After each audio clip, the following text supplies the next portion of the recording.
Ili kupata habari zetu kila siku, tafadhali bonyeza subscribe kisha alama kengele. Mbengo TV, we are the best. Bismillah, mashallah, tumepokea mtoto wa kike. Tumepokea hapa Lubumbashi. Amna. Tumepokea Dar es Salaam Tanzania, Wazanzibari tuko lele. Tumepokea binti Zuchu amejifungua mtoto wa kike, mashallah. Allah mkuzie. Allahumma amin.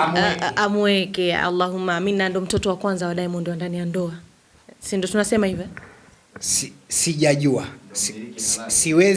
Siwezi kusema ndio kwa sababu sijui wengine walizaliwa nje ya ndoa kabla hajafika. Kwa sababu ndoa ni wengine wote sidhani kama wao. Ndoa ni private ya mtu. Unaweza ukaoa kwa siri na watu wasijue. Ila ndoa iliyotangazwa ni ya Zuchu. Inawezekana wengine alioa lakini kwa siri, yote hatuwezi kujua. Basi tuseme mtoto wa pili. Tusitaje idadi. Tumzungumzie mtoto tu wa ndani ya ndoa. Tusiseme wa kwanza wala wa mwisho. Tuishie tu mtoto wa ndani ya ndoa ambaye anaitwa nani? Kwa mujibu ya maneno nimesikia wa kike, kwa mujibu ya yanayoendelea mitandaoni nimesikia anaitwa Sanura. Mashallah. Jina la dadangu kipenzi. Sanura au Sandra. Sanura mwenyewe. Dadangu binti wa Tandale. Mashallah. Katika kitu ambacho watu wengi sana wamevutiwa nacho ni baada ya kuona mama yake na Diamond kumpongeza Zuchu. Maana kuna sintofahamu ilikuwa kubwa kama sikosei juzi baada ya Zuchu kufanya baby shower yake, lakini hawakumuona mama Diamond, hakuonekana dada yake Diamond, namzungumzia Esma. Watu walikuwa wakizungumza sana, wakihisi labda kutakuwa na ugomvi mkubwa, ndio maana wazazi wa ndugu wa mwanaume hawakuhudhuria kwenye sherehe. Lakini watu tumefurahi, tumeona kuna namna ugomvi umeisha. Aliyesema kulikuwa na ugomvi nani? Kwani kutokushiriki katika sherehe lazima iwe ugomvi? Inawezekana una udhuru wa jambo ambalo umekuzuia kutokuwepo kwenye hilo eneo. Hapana. Unajua shida iliyopo, watu wanataka kutengeneza sentensi. Yaani watu wanakuwa kama vile waimba nyimbo wa Zumari. Yaani mtu anatengeneza mchezo bila kujua wimbo umeanzaje. Sasa haya mimi sioni kama ni sahihi sana. Tusiwatengenezee watu magomvi. Haya kama wagomvi walikuwa na ugomvi ndio maana hakuhudhuria. Kasuruhisha nani leo kampongeza? Nani ameshuhudia kwamba kulikuwa na suluhu imepita na sasa kapongezwa? Tuseme tu walikuwa na udhuru au sababu zisizoweza kuzuilika, alishindwa kutokea katika eneo. Hilo ndio jambo la msingi. Wanasema pengine inawezekana baada ya mtoto kuitwa Sanura ndio sababu ya ugomvi kuisha. Wa Tanzania sasa. Sasa swali linakuja, kwani kuitwa Sanura ndio kunamaliza? Yaani mimi ukiniita jina langu ndio umemaliza ugomvi na mimi kauli ni kwaza. Hilo jambo sio sahihi. Hapana, sio neno la msingi sana. Kikubwa ambacho mimi na kisema kwanza muhimu kama kiongozi wa dini, kama mzazi wa wavulana hawa, mvulana huyu, wasichana hawa, niwaambie tu kitu kwamba mtoto wa Zuchu na Diamond ni moja kati ya watoto maarufu zaidi duniani. Anaweza kupatwa na hasadi. Wafanye sana dua za kumkinga. Kwa sababu midomo mingine midomo ya moto. Mioyo mingine mioyo ya umeme. Mawazo mengine ni mawazo ya radi. Yanaweza kuleta madhara pale usipotarajia. Afanyiwe sana dua huyu mtoto na waepuke kumexpose mara kwa mara. Hajapostiwa. Ni ameposti tu kipindi ambacho mama alikuwa anafanywa operation hospitali na mtoto yuko pale, wakapiga picha pamoja na baba na mama na mtoto basi ndio nasema wafanye sana dua, wafanye sana maombi. Wamfanyie dua sana mtoto. Nataka nikupitishe kwenye moja ya waraka ambao upo mitandaoni kutoka kwa Esma Platinum, namzungumzia dada wa Diamond Platinum. Ameposti kwa kuandika hivi: Bismillah, huwa anafanya swala kila siku ikifika muda huu, lakini leo swala yangu imekuwa ya tofauti sana. Hii ameposti masaa 11 yaliyopita, kwa maana anafanyaga swala saa 12 asubuhi ama saa 11. Lakini leo swala yangu imekuwa ni tofauti sana. Nimepata wasaa kumwombea malaika mpya kwenye familia yetu asiye na hatia yoyote. nitakuwa natenda dhambi endapo nitamwekea kinyongo kwa akili ya kawaida. Watu walikuwa wanatengeneza uadui baina yangu mimi na Mama Sanura, ambaye akaweka mabano akaandika Zuchu. Lakini ukweli ni kwamba sisi hatuna uadui wowote. Hakika dini yetu inatukataza kuacha kusameheana pale tunapokoseana, hasa ikiwa Allah tunayemkosea na anatusamehe. Sisi ni nani? Mama Sanura Nasib, ambaye ni Sandra, akaweka kwenye mabano, mume wangu amenionyesha ujumbe wako. Mume wake Esma, ambaye ni Jembewani, amenionyesha ujumbe wako uliomtumia. Kiukweli nimejisikia vibaya. Kweli tusiruhusu kufa bila kuongeleshana. Hapa tu inaonyesha kwamba wao walikuwa hawazungumzishani. Alafu pia ujumbe unaendelea, mimi ni Muislamu, nitakuwa sitendi haki kama sitokusafia nia. Umeshaelewa hiyo? Anamaanisha Zuchu. Yes, umeshakuwa mama sasa hivi na mimi nimeshakuwa aunti. Basi tuwalee watoto wetu katika msingi bora wa dini na upendo. Umeelewa hiyo? Lakini pia akaiongezea, mume wangu nakupenda sana, hakika wewe ni mume bora, una hekima sana. Ulilolitamani kwa muda mrefu limetimia. Team Zuchu. Kwenye jina la mtoto hapa, I'm just kidding. Wanazengo na challenge tu. Kilichoandikwa ni hicho alichokiandika Esma Platinum kwenye akaunti yake. Katoa siri za kambi kwamba ni kweli kulikuwa kuna mtafaruku baina yao. Maelezo yako wazi, komenti ya Zuchu ikoje? Lakini maelezo yako wazi. Na? Anasema shukrani aunti. Tunakusikiliza.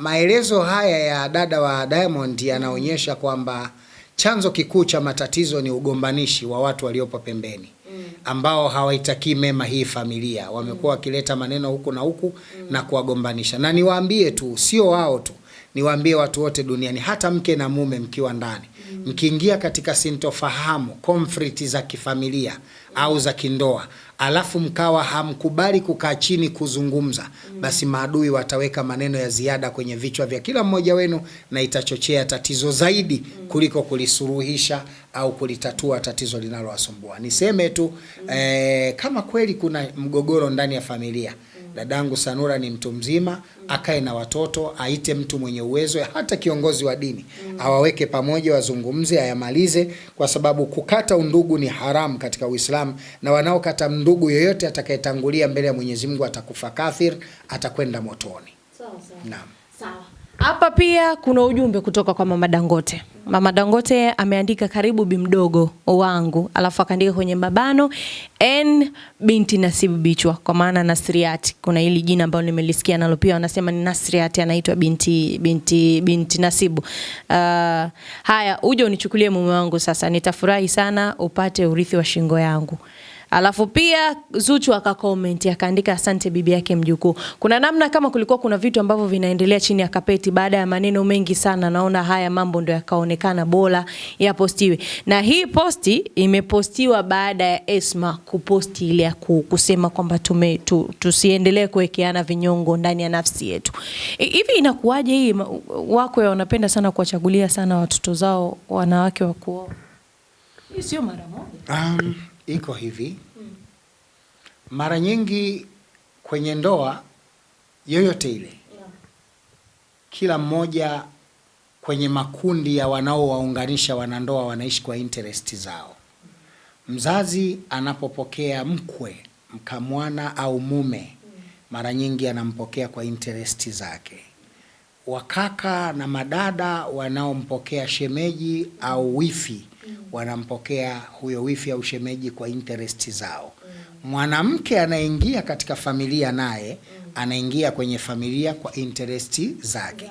In case interest za kundi moja kati ya hayo mawili zikawa vice versa, basi kinachotokea pale ni lazima kuwe na migogoro na migongano. Busara na hekima ni kuhakikisha kwamba lazima kuwepo na ambaye anakubali kushuka, ili kuondoa interest zake na kuruhusu interest za mwingine, ili mradi tu maisha yaweze kuwa kitu kimoja, kwa sababu wanadamu tuna tabia kutofautiana uwezo wa kufikiri, kutambua na kuamua. Sasa mimi nadhani magomvi mengi yanakuja katika familia na ndoa kwa sababu ya mgongano wa kimaslahi. Yani mtu anataka nini? Anataka mkwe wa namna gani? Anataka rafiki wa namna gani? Anataka mume na mke wa namna gani? Ndio maana mnaweza kuanza na mahusiano mazuri kama wachumba, lakini mkajikuta hamwezi kusogea kwenye ndoa hata miaka miwili. Yani mkaishi kwenye uchumba miaka 5, miaka 6, na kwenye ndoa mkaishi miezi 10 tu, ndoa ikavunjika. Kwa sababu kinachofuata ni zile interest zenu, ni ile maslahi binafsi ya kila mmoja baada ya kufanya makubaliano au mkataba wa kisheria wa kufungamana. Nani anakosa nini na nani alikuwa anahitaji nini, amekikosa kwa namna gani. Kwa hiyo hili ni jambo lipo, sio tu kwa familia Diamond na wenzake, ni familia ipo, hata hizi familia zetu za Uswahilini nyingi ipo. Mawifi yaongee na wifi yao, madada ongee na shemeji yao, wazazi haongee na mkwe wao, hilo lipo. Lakini kwa Diamond inakuwa rahisi kulitambua kwa sababu yeye ni star, kioo cha jamii, vitu vidogo vinajulikana. Lakini jingine, wao wenyewe wameamua kuexpose maisha yao na kuyaweka katika mtandao. Siku zote unapoamua kuyaweka maisha yako mtandaoni, maana yake unawasaidia watu kutambua nyinyi mkoje, mnaishi vipi, mna jambo gani, kipi kizuri, kipi kibaya, maisha yenu yakoje na kadhalika. Kwa hiyo niseme tu haya yanatokea kwao kwa sababu wenyewe wameamua kuexpose maisha yao. Ukiamua kuexpose maisha yako, lazima watu wajue wewe unaishije. Pengine labda kwenye lile aloliandika Esma Platinum na wewe umeliona na umesikia, nimekusomea hapa, unalipi la kuzungumza? Ni sawa Esma kuweka kila kitu kando ili waendelee kuzungumza na pia kumlea binti Nasibu Bichwa, wenyewe wanamuita Nasibu Bichwa, alelewe mtoto alokuja sasa hivi na Zuchu, maana maneno yalikuwa mengi sana. Kwa nini hakuenda kwenye baby shower? Kwa nini hakuposti picha ya Zuchu kuwa mjamzito? Kwa nini hakuzungumza? Maneno yalikuwa mengi. Pengine kwenye hili Esma alolifanya, amefanya dini. Hilo amefanya dini, kusuluhisha na kuyamaliza matatizo kwa njia ya kidiplomasia, njia ya mazungumzo. Hiyo ndio dini ya Uislamu. Uislamu unatamani sana kutengeneza tatizo lolote linalowakabili kwa kutumia njia ya kuelewana, njia ya amani. Kwa hiyo mazungumzo ndio njia bora zaidi ya kumaliza matatizo, na ndio inaweza kutengeneza kesho bora zaidi kwa kumaliza mazungumzo au tatizo mlilonalo kwa mazungumzo. Kwa hiyo binti huyu amefanya Uislamu. Katika hili binti huyu amefanya Uislamu. Narudia, katika hili binti hii ameufanya Uislamu, kwa sababu ndivyo dini inavyotaka. Ad-dini nasiha, dini ni kunasihiana. Mimi niseme tuzungumze tena na wana Lubumbashi ili tumalize nao kabisa. Kimsingi ni wakumbushe tu wana Lubumbashi, hasa Digadi na wa Tanzania na Afrika na dunia kwa ujumla. Jamani, hasa Digadi ile original inapatikana pale Dar es Salaam Ilala Bungoni, barabara ya feki ziko nyingi, lakini original inapatikana Ilala Bungoni, barabara ya Sharif Shamba, nyumba namba 3. Hatuna wakala dunia nzima. Anayetaka apige simu namba 0710400200. Kwa wale waliopo Tanzania. Ukiwa nje ya Tanzania, anza na alama ya kujumlisha 255 ambayo ndio code namba ya nchi ya Tanzania. Hasa Digadi ni moja kati ya udi wenye uwezo mkubwa wa kutatua changamoto za magonjwa yasiokuwa ya kibiolojia. Watu wanaosumbuliwa na mashetani, mizimu, majini wachafu, hasadi, uchawi na kadhalika, unasaidia kuondoa vitu hivyo. Vifungo katika kazi, vifungo katika mahusiano, kurejesha mahusiano mema, kumuita aliye mbali, kumrejesha aliye kusahau, kuweka kumbukumbu, kufungua ahadi. Lakini hasa Digadi inasaidia pia kufungua milango ya kiuchumi biidhnillah, ikitumika vizuri kwa kuoga na ikatumika vizuri kwa kutumia kuichoma.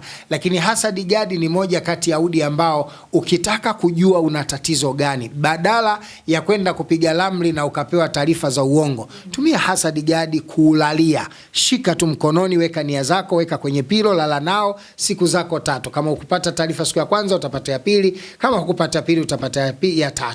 Ndani ya siku 3 biidhnillah utakuwa mpata majibu ya kila kinachokusumbua. Utabakia tu kuelekea njia sahihi ya kwenda kutatua tatizo linalo kusumbua. Kwa wale waliopo Kongo, napatikana Lebata hapa katika mji wa Lubumbashi, eneo la Golf Lebata, na naendelea kutoa huduma kwa vipenzi vyetu vya Kongo. Unataka kuniona hapa, piga simu ya namba ya Kongo Airtel ambayo ni 098 46 45 690 098 46 45 690. Namba hii haina WhatsApp. Utapiga kawaida, tutapata mawasiliano nawe hapa na utafaidika na huduma zangu wakati wote. Wale wanaotaka pete za bahati, pete zinapatikana hapa biidhnillahi taala, tutakushauri. Lakini kuna vitu vingi vya mafanikio. Wewe unayeanza maisha, wewe unayetaka kufunguka maisha, nyota imechafuka, vitu haviendi sawa, njoo kwanza tufungue mlango wako wa mafanikio, tusafishe nyota yako, tutengeneze dirigation nzuri ya kufungua njia za uchumi na kukufanya na wewe uweze kuishi katika maisha ya starehe kwa kula unachotaka badala ya unavyoishi sasa unakula unachopata. Wabillahi tawfik. Wassalamu alaikum wa rahmatullahi wa barakatuh.